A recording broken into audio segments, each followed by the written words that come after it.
Екі рет ұзатылған қыз. Айкен жасы 40-тан асқан, бір компанияда есепші деген лауазымы бар, келісті келіншек. Күйеуімен кезінде 2 жыл тұрып, ажырасқан. Өзінің үй іші де, барған жұрты да барлық жөн жораларды жасап, тойларын өткізіп, үйлендірбеді. Жараспады. Қызын дүниеге әкелген соң күйеуін жақтырмауға көшті. Айкеннің мінезі тұрақсыз, тез ашуланып, жылдан басылатын. Өзім деген адамнан барын аямайтын жомарттығы да жетерлік. Көңілді кештерді, отбасылық той-думанды жақсы көретін. Ал күйеуі өте салмақты. Оның анау-мынау мінезіне көбіне үндемей, жеңілетін, төзімді сияқты еді. Екеуі қалай ажырасқанын жұрт түсінбей қалды. Сөйтіп Айкен жалғыз қызын құшақтап төркініне қайтып келді. Қызын ата-анасына қалдырып, өзі қалаға жұмысқа тұрды.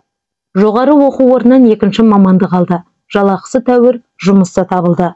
Қызы үшін ауылдағы әке-шешесінің үйіне апта сайын барады.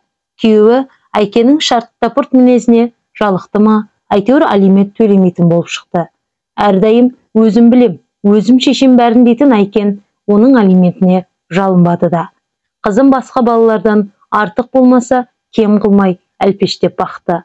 Басқа балалар жас туа ауылда қалғанда Жанар анасымен шетелдің демалыс орындарына барады. Тіпті шетелге бармады деген кездің өзінде басқа облыстардың табиғаты тамаша, демалыс орталықтарында 10 күн бойы демалады. Ауыл балалары әрі кетсе аудан орталығын көрсе, Жанар каникул сайын Алматы мен Астанаға қыдырып барып, қаладағы түрлі мейрамханалардан дәм татып, ел ішпегенді ішіп, басқа кимегенді киіп, басшылықта өсті. Әрине, жалғыз қызын үлдемен бүлдеге бөлуде, төбесінен ақша өзінен өзі құйылды деуге бола қоймас. Айкен жалақысы аздық еткен соң, кеш уақытта істейтін тағы бір жұмыс тапты. Қашанда той-думанды жақсы көретін Айкен қызынан да барын аямады. Туған туысын да жиі-жиі қонаққа шақырады. Өз дегенін айтып қалуға тырысатын ол, шартты шырт мінезін айналасынан жасыра алмайтын әдетін Айкен 40-қа толғанда да қоймады. Қызы мектеп бітіріп, жоғары оқу орнына түсті. Оқуы ақылы болғандықтан Айкеннің шығыны еселеп артты. Қызы болса, дайын дүниені ғана білетін, ақылсыз емес, еңбекқор болып өскен. Сабақтан тыс уақытта қабілеті келетін жұмыс тауып, оқуының ақшасын өзі табуға бейімделді. Қандай нәрсе болса да бәрін тез шешіп, жылдам реттеуге үйренген Айкен күйеу мәселесін талқылап, Жанардың күн сайын құлақ етін жейтін. Күйеуді қалай таңдау керек, оның туыстарымен қалай сөйлесу керек деген мәселелермен қатар, сені басынып кетпеу үшін былай істе деп, өркөкірек болудың да жөн-жосығын үйретуді ұмытпады. Содан болар Жанарды анасының тәрбиесіне сай ешкімнің ақылын қажет етпейтін, өзім білем деумен ғана жүретін болып өсті. Біреу Жанарға бұның дұрыс емес деп жол көрсетсе, басы бәлеге қалатын. Дүниедегі ең ақымақ, артта қалған кісі әлгі адам болып шыға келетін. Сондықтан жақындары да, таныстары да Жанарға ауыз ашпайтын. Жанар тұрмысқа шығатын болды деген хабар Айкеннің бүкіл туыстарына тарады. Ешкімге дес бермейтін мінезімен қалай тұрар екен дейтіндер де болды. Жанардың таңдаған жігіті Ернар заңгер, көрнекті мекемеде лауазымды қызметі бар. Өзінен 3-4 жас үлкен азамат екен. Ата-анасы да қызметкер, үйі, көлігі бар дегендей, материалдық жағдайы жаман емес.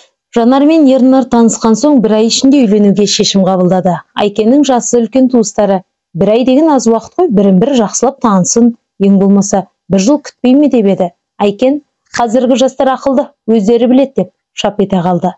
Сонымен не керек, екі жақ бар тапқан таянғанын жинап тойға салды. Елден кем қалмау үшін қымбат мейрамхана жалдап, жетпеген ақшасының орнын толтыру үшін банктен несие алды. Қазақтың жөн жоралыларын түгел атқарысып, дүркіреген тойда өтті. Айкен қызын ұзата сала 1 сағаттан соң телефон шалды. Жағдайын сұрамақ болып хабарласқан ол Жанармен 20 минут сөйлесті. 2 күннен соң жігіт жақ той өткізді.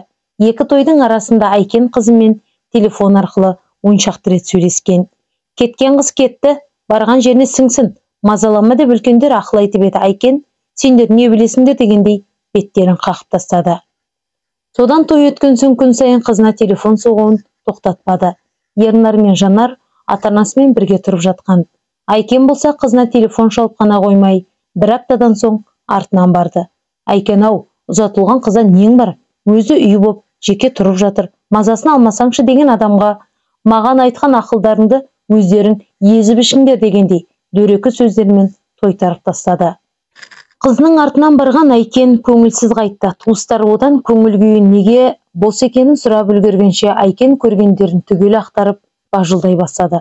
Бардым қызыма, енесі артта қалған, кісі сияғы жоқ. Жанар жасаған тамақты жеді екен. Менің қызым салат жасап, сол үйдің кірін де машинеге салып, барлығын өз атқарып жүр. Әңгімені шұбыртты. Ойбой, енді келін болған соң тамақ істеп кір жуу соның мойнында ғой дегендерге Айкен, мен жалғыз қызымды біреудің күңі болсын деп берген жоқпын деп бұлқан-талқан ашуланды. Басында жоғары қызметте істейді деп мақталған Ернар да күйеу бала ретінде Айкенге ұнаған жоқ. Ернар Айкеннің анасына сыйлық жасаған екен. Ол да Айкеннің көңілінен шықпады. Мамамның 70-ке толған туған күніне үйде өсетін гүл сыйлапты. Ақшасы жоқ, жарымаған деп күйеу баласын жамандап жүрді. Айкенге Жанардың барған жерінен бірде-бір адам ұнамаған. Құда-құдағиынан табылған кемшіліктерді тіпті санап тауыса алмады. Туған туыстың ортасында да, жұмысында да жамандап отырды. Қызының өзінің көңілінен шықпайтын адамдармен бірге тұрып жатқанына риза болмаған Айкен енді Жанар мен Ернарды өзінің қасына көшіріп алды. Құдағиы іштей наразы болғанымен үндемеді. Үйленгеніне бір ай өтпей жатып, келіннің үйіне көшкен ұлын көріп, Ернардың әкесі налыды. Бірақ артын бағайық деп шыдамдылық танытты. Қызы мен күйеуін қасына алған Айкен Ернарды тек қана өз ақылымен жүруге үгіттеді. 25-ке келген қызметкер жігіт жас бала сияқты тек қана Айкеннің айтқанымен жүруге міндеттелді. Тағы бір ай өткенде не телефон соқпай, не үйге келмей кеткен баласын іздеп Ернардың анасы келді. Баласының жағдайын көрген ол ұлын үйге қайтаруды ойлады. Айкен болса, бұндай сүмілік артта қалғанмен тұрып қажеті жоқ. Бала тумай тұрғанда тезірек ажырас дегенді күн сайын Жанардың құлағына құйып жүрген. Ернар ата-анасына оралған соң Айкен қызын ажырастырудың қамына кірісті. Қызыңды басында оған неге бердің? Менсінбейтінің бар. Көзіңе көптеген кемшіліктер көрініп тұрса, шығындалып, несие алдырып той жасатқаның не? Осылай деген туыстарына Айкен, сендер не білесіңдер? Бәрін өзім шешем деп баж етті. Бұрыс болса да Айкендікі дұрыс деп бәрі бас шұлғу керек екен. Үйленген соң 3 ай өткенде Жанар мен Ернар ажырасты. Бүге-шүгесін Айкен біледі. Туыстары неге олай болды деген жоқ. Сөйлесе бажылдап шығатын Айкен ғой. Өзі білсін. Қызын баяғы тигізгенді өзі, ажырастырғанда өзі, білгенін істесін десті де қоя берген. Жанар жоғарғы оқу орнының 3-ші курсын бітіріп 4-шісіне көшті. Анасының ақылымен неше түрлі жігіттермен танысты. Кей жігіттер Жанардың дөрекі мінезін жақтырмай қашша. Кейбірі бір-екі сөйлескен соң аулақ жүретін қыз екен деп түйді. Сөйтіп жүргенде Жанар оқуын тәмамдап жұмысқа тұрды. Қызмет аясында Серік деген жігітпен танысты. Бір қызығы Серік екеуі жерлес боп шықты. Яғни бір ауданның тумасы. Танысқан соң 2 ай өткенде Серік пен Жанар үйленетін боп келісті. Үй іштеріне де бас қосатынын айтты. Айкен тағы да жиған терген тойға шашты. Бұрын күйеуде болған ғой, құдалардан ұят емес пе деген туыстарымен ақыл айтқан таныстарына дүрсе қоя берді. Күйеуде болса не? Сендер қыздарың жетісіп тұрма? Сендер қыздарыңа осындай той жасап алыңдар дегенде сөздер айтылды. Ұрыс керіспен даудамай өршіп бара жатқан соң жанашырлық танытып сөйлеген адамдар бұдан кейін Айкенге мүлдем ақыл айтпауға бекінді. Серіктің ата-анасы момын жандар екен.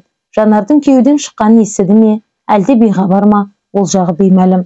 Жалғыз ұлы болған соң ба аянбай барын шашып, ең атақты мейрамхананың бірінде дүркіретіп той жасады. Айтпақшы, Жанардың ұзатылу тойын ұмытыппыз. Айкен қызының күйеуден шыққанын ұмытып, 17-ге енді толған балғын аруды ұзатқандай етіп, ел есінен кетпейтіндей керемет той жасады. Жанардың 2-ші ұзатылу тойына танымал әртістер де келді. Кей туыстары құдалардан ұят болды ау деп беттерін басса, енді бірі Айкен ақылды ғой, өзі білет десті. Сөйлесек бәлеге қаламыз деген ойлары болар. Жанар мен Серік тойлары өткен соң әрқайсысы қызметіне кірісті. Айкен баяғы әдетін қойған жоқ. Қызына күн сайын телефон соғатын. Үйлену тойы өткен соң 15-ші күні Айкен қызының үйіне барып тұрмыстарын тексерді. Әбүйір болғанда Жанардың ата-енесі бөлек тұрады. Келін баласын жаңадан алған үйіне кіргізіп, ескі баспанада өздері қалған. Айкен күніне 2 рет Жанарға телефон шалады. Не істеп жатсың? Күйеуің жұмыстан қашан келеді? енен келді ме деген сұрақтарды күн сайын қайталайтын. Өзіне қосымша көлік керек болғанда күйеу баласын шақырып алады. Құда-құдағиы не ойлайтынын Айкен бас қатырмайды. Жалғыз қызына 2 ұзату той өткізген Айкеннің бұдан кейінгі әрекетін бағып туыстары жүр. Әйтеуір қызы мен күйеу баласын ажырастырмаса болғаны деп іштей тілекші. Әңгіме авторы Айғаным Біртуар.